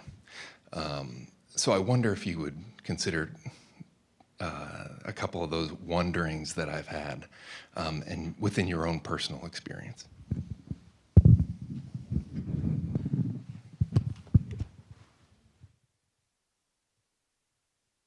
As far as the catalysts to communion that I've experienced, it definitely a lot has to do with that commitment to being open.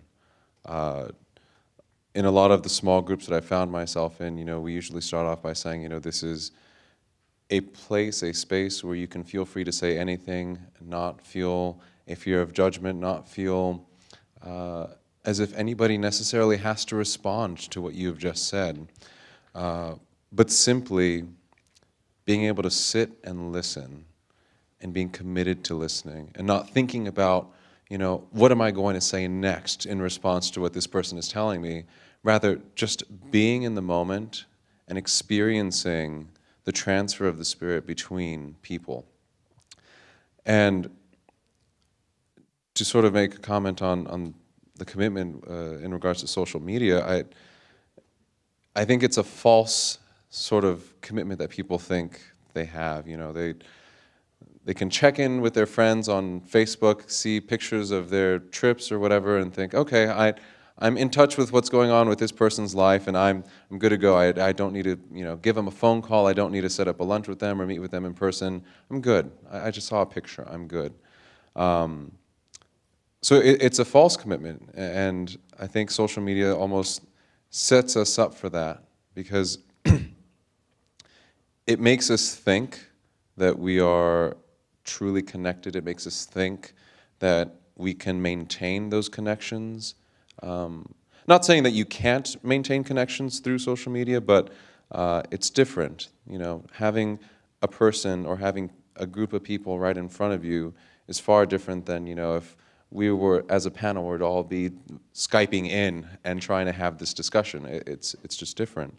And so in the same way, that serves as a barrier to that communion. It serves because communion exists when you have people in front of each other who are committed to listening to each other, who are willing to open and share with each other and keep that close to them and not necessarily go blabbering about, something that happened to somebody else in your community, but really holding that with you. If I might add, it's interesting, the Russian word for person is the same word for face. And I see these interesting things in restaurants where there are a nice-looking young couple sitting across from each other, wine in front of them, a beautiful meal, and each one is texting to someone else. There's no relationship with each other. With a person, with a face in front of them, it's all mediated through someone else. A woman was taking her granddaughter to New York to show her New York, and the granddaughter was texting the entire time. We went just by this building and that building, and there's that lack of communion, that touching of one person to another person. And I think what it's led to in our culture is a culture of very lonely, alienated people who are living in hell. Can you come up to the microphone? We can't hear you.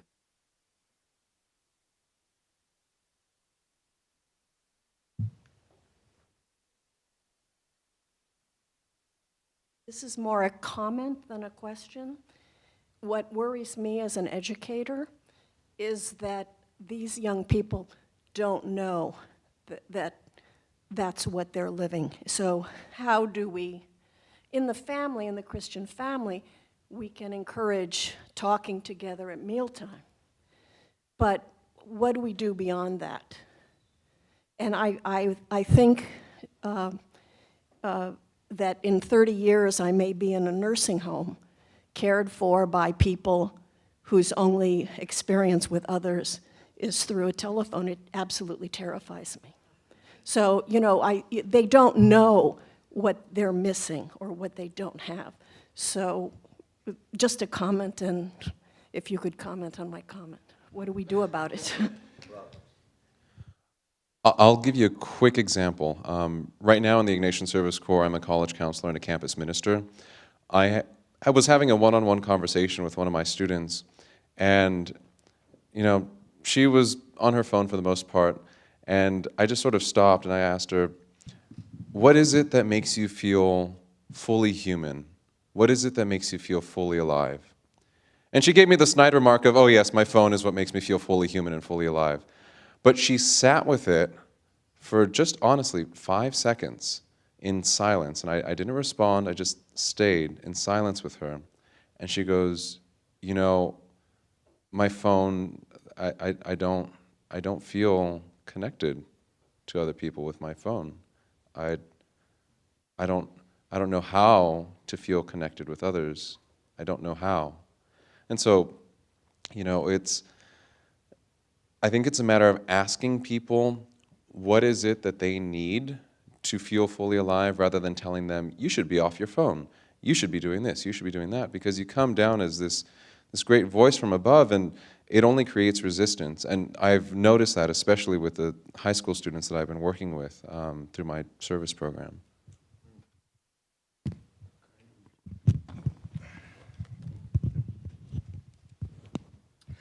I just wanted to add that now that I'm living in Jerusalem, I've had occasion many times to share in a Shabbat dinner on Friday evening with Jewish friends and their families. And it's really quite an amazing experience, really, because I usually join the family at prayers in their synagogue first, welcoming the Sabbath Friday evening. These days sunset is like 6:15, 6:30-ish, so we usually begin in the synagogue 6-ish, finish 7 or a little bit after 7, and then go over to the home. And we don't leave the dinner table until around 10:30 at night. It's a time to be together with family. I mean, the parents bless their children who are there at the table with them.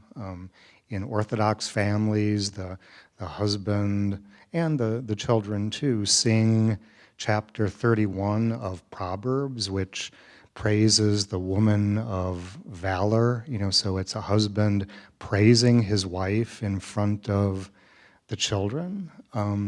It's really a wonderful experience, and for someone who grew up in a Catholic family, Sunday dinner, the midday meal, was something similar in a way like that. Not as long, I must say, but it was a special meal on Sunday. And these days, I think the practice of Sunday has largely gone by the wayside for many Christians. But in the Jewish experience, actually letting go of technology on the Sabbath is a very healing experience, I think.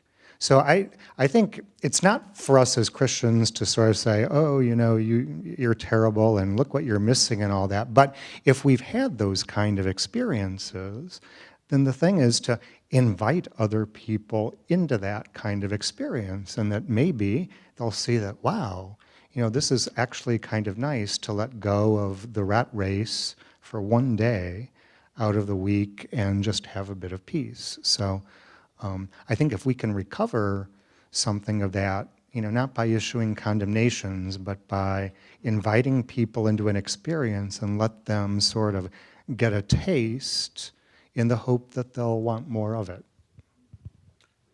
Taking the moderator's prerogative there, as an educator, we can also force that.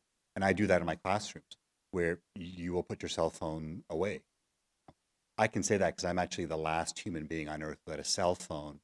So I don't know what I'm missing, but I tell the students, I've also never done crystal meth, so I don't know what I'm missing there either. And it sinks in for them a little bit, going, wait a minute. And if the phone goes off in the classroom, it only goes off once because I'm the one that answers it, which is hilarious for everyone else except for the person whose phone has gone off.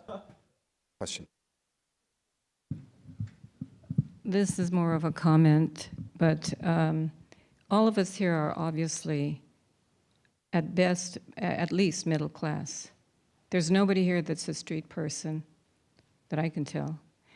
This is my comment. Jesus said it's easier for a camel to pass through the eye of a needle than for a rich man to enter the kingdom of heaven. And I would like to make the comment, because I associate with them, that poor people know what community is. You don't have to tell them. You don't have to explain to them why they need to do this. They need to hang together to survive. If you take public transportation regularly, you'll see people helping each other. You'll see kids taking the blue line, which is the poorer line of the metro train system, on a weekend to hang out. And I don't know what else to say except to say that if you want to teach community to people, make them take the bus. You know, I've taken the bus along this neighborhood when I was riding the bus regularly. It goes right by Visitation Church and all the way down the hotels. And you see the tourists get on the bus and hand the driver a $20 bill because they don't know any better. And some person on that bus who is not a tourist, doesn't have probably $20 in their pocket, put the $2 in for the tourist so he can stay on the bus. I'm just saying, that's just a comment. I don't know what else to say except that, you know, whatever.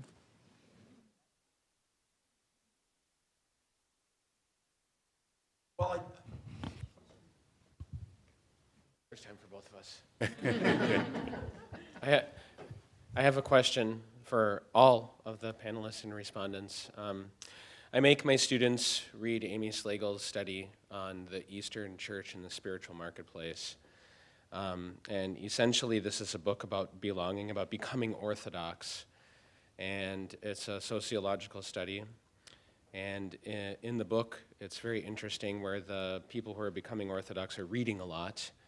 But then the most fruitful learning that happens for them is when they actually go into the community and start to participate in the life of the parish, but it's also that participation that creates the most tension with people in the parish. So my question to you is this: we've talked a lot about methods, very first-person narratives on how to create community, and I agree with many of them. I've experienced some of this myself. What about the person who can only go so far in terms of a commitment, but still wants to belong? And the reason I say this is because one of the big waves in all churches up until the end of the 20th century was to create the small groups, to create these micro-communities within parishes where you'd experience family.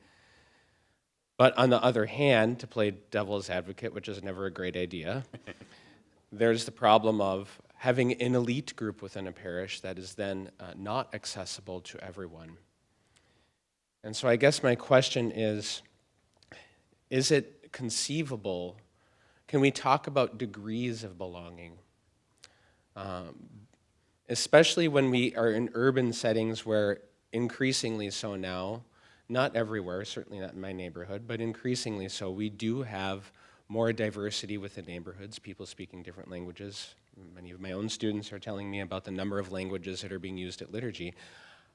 How do you create a sense of family, a sense of belonging, a sense of community when you have these different degrees? Because I certainly don't have one answer, and I don't expect that anyone would, but maybe this is a moment for some reflection. Thank you.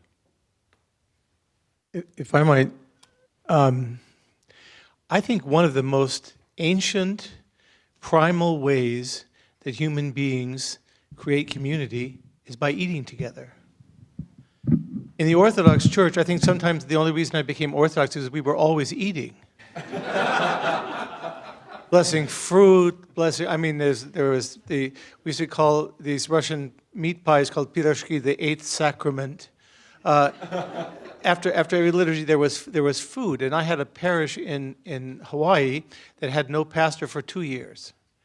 And I told them, meet together every week, read the scriptures, and eat together. And it kept that community together. It's really interesting. I don't think there are many religions in the world where you don't eat with a deity. Even the sacrifices of the temple, the priest partook of, and some of the parts were partaken of by the people who made the offering. At the heart of the Christian experience is the Eucharist, where we sit at the Lord's table in His kingdom and eat with Him at His table. He presides there. So I think one of the basic ways, when I've traveled in Russia or in Africa, that people have made me feel at home, and I think it's true of parishes as well, is we eat together, we share, we break bread together, and create community. I completely agree on the food thing. But even more than that, or even simpler than that, is eye contact in order to create belonging. I'm the first person to say that I hate small groups. I get really nervous, and it makes me not want to be a part of whatever they're doing if I know that I will have to do that. But we live in a culture, my cell phone's sitting in front of me right now. Why would I need this? I don't know. But I stare at that more than I look at people's eyes. And even in a parish, if we just looked people in the eye, if we got on a bus and we looked people in the eye, it's so striking. And I don't think that we do that enough. We don't do that enough with our spouses or our children or people on the street. And that little bit of connection is enough to start that relationship in whatever way it can progress to.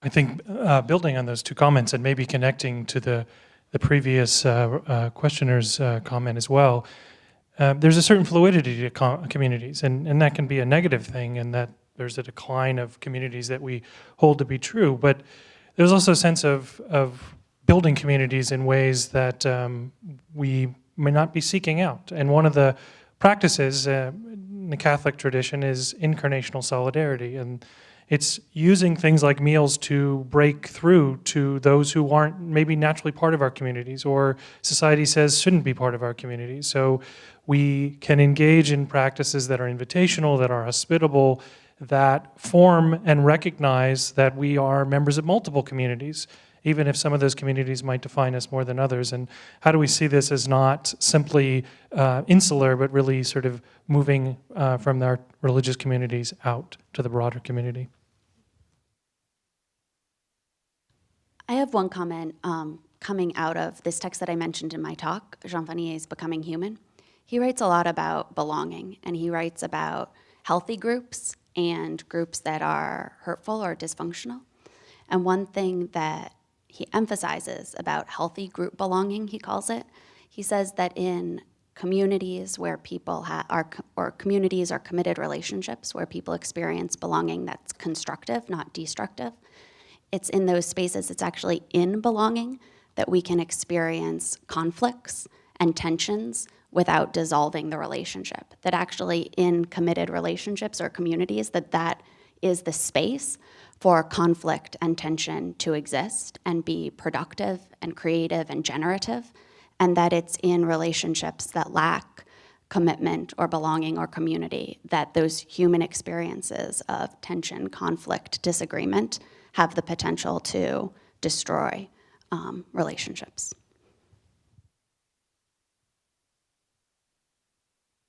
The only other thing maybe I would add is that when you, coming from the Catholic tradition, and I think something similar would be true in the Orthodox tradition, we're sort of big tent communities where there is room for different degrees of involvement. It's different from my experience of smaller Protestant congregations where it's sort of expected that by joining the church, you're going to be involved, and we don't have quite the same assumption within the Catholic community. And I think when you look at some of the images that Jesus used, I mean, he spoke about his followers as being salt. Well, you just need a little bit of salt to give flavor to the food. If you put too much, well, it doesn't work. Or yeast, when he spoke about the kingdom of God. So it just takes a little bit of yeast to make bread. And so in parish celebrations, different celebrations I've been a part of as a priest over the years, there's always a sort of a committed core who do all the work, and then everybody else shows up and enjoys the. So the challenge for the ones who show up to do the work early is not to be resentful like the people in the parable who get mad at the latecomers for getting the same reward as those of you who were there all along, but to say, this is what you called me for, Lord, so fine. I'm helping to make the feast happen. So I think it's fine to have different levels of involvement, but there need to be some people who will do the work and will help the kingdom to happen, but we can take perhaps joy then in seeing that, in fact, the feast does happen and we help to make it happen. Father Deck.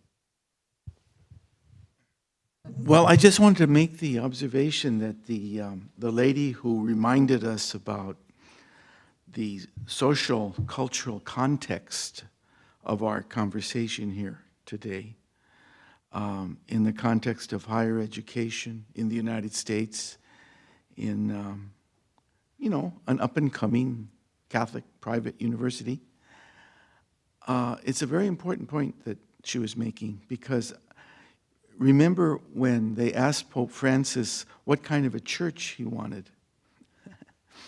He said, I want a church of the poor.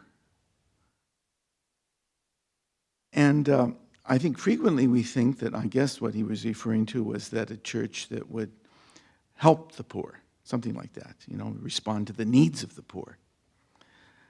But really, I think we have to acknowledge that there's, in the Christian biblical tradition, we must assign to the poor the role of providing something that no others can give, providing something to the church, providing to our conversation about community or about fidelity, something that no other group can give.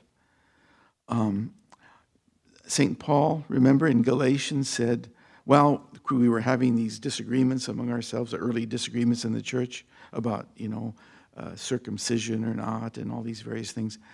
And the church finally came to some resolution of that question. But he said, oh yes, but the thing that kept us together was mindfulness of the poor,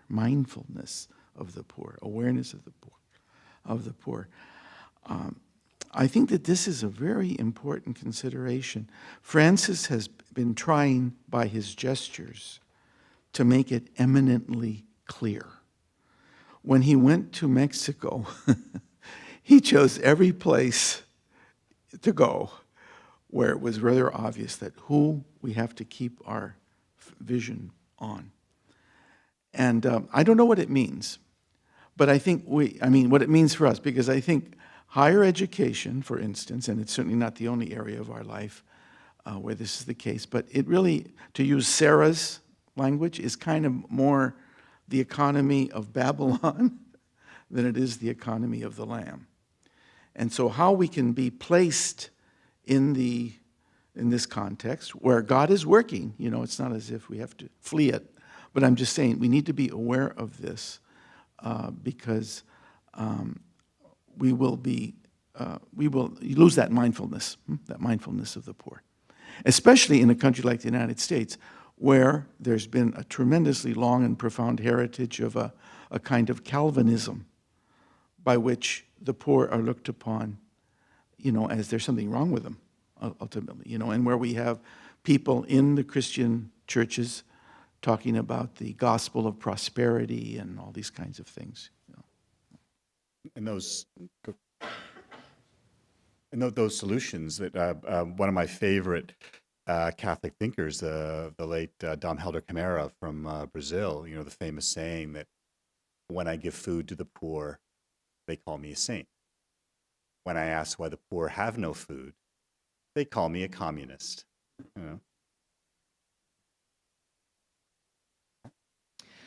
I want to go back a couple topics, and I almost hesitate to do that because I think Father Deck has really raised some important points. But I wanted to issue a challenge to not just the panelists, but to the room at large. I think the criticisms and the concerns of the role that technology and mass communications play in our lives these days is very well taken. and very important to consider. But I also want to draw our attention to the ways that, firstly, I don't see technology receding from our life and culture anytime in the near future. So how do we deal with that? And secondly, the very real capacity that technology and mass communications do have to foster community and genuine relationships. I mean, I know of a couple young people personally who were struggling in their adolescence, in their communities or their families, who say that the community they found online saved their life.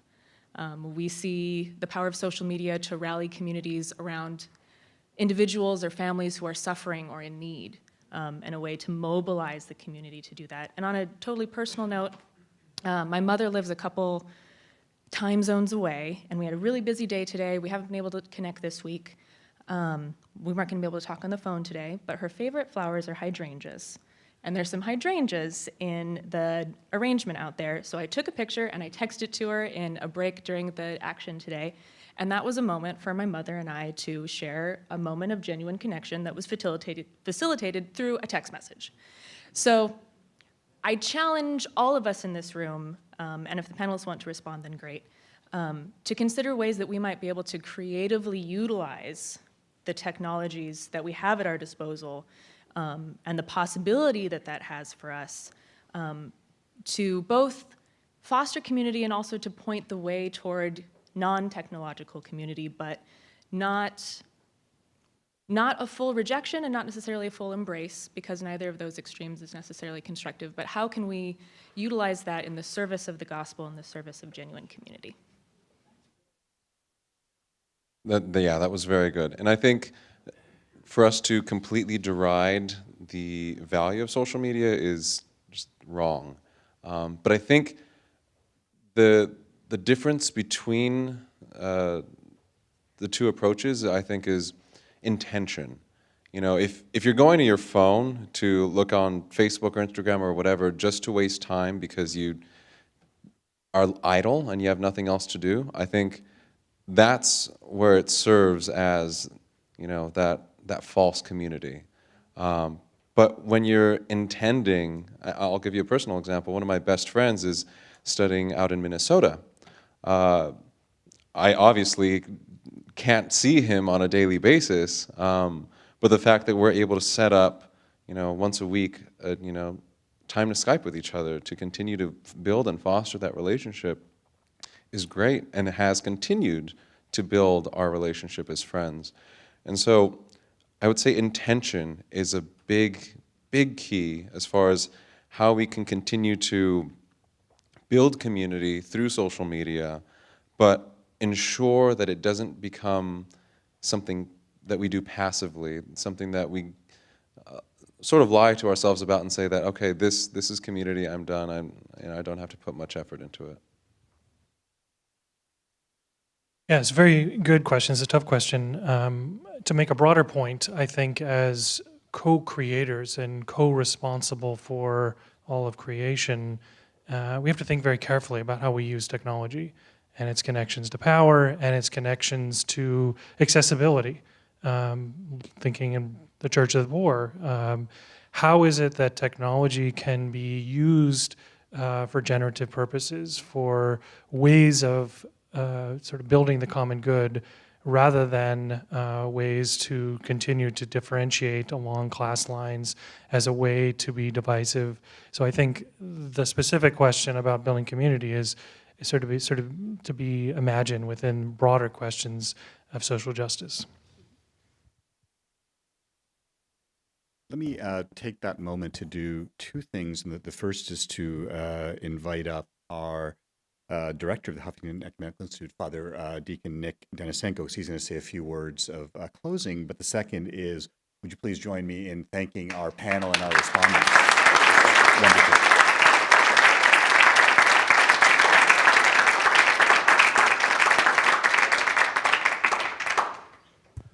It's been a wonderful day. It's been a long day. We're grateful for our panelists, some who have come from overseas to join us today, and for sharing their wisdom, for sharing their passion for sharing much of themselves, pouring out for good. And so I think that there are two charges that I would leave everyone with here.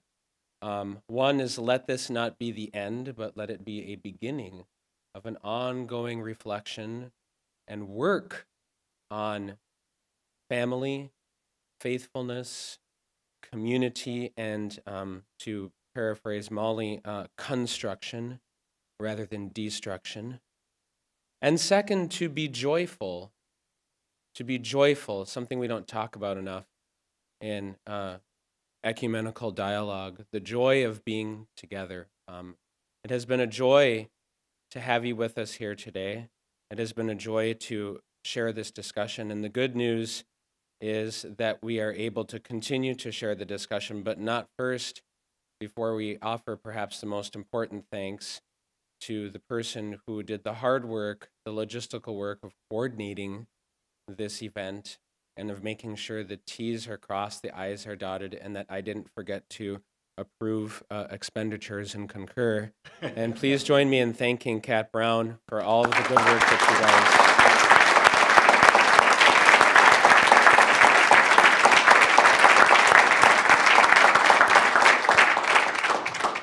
There's competence and there's uber competence, and Kat is in the latter category. At this time, it's not over. There's time to have a little bit more discussion, and so we are invited out into the foyer at this time for a reception. Please join us for as long as you are able for some food, some refreshment, and further discussion. And please come again. You are all always welcome here with us. Thank you very much.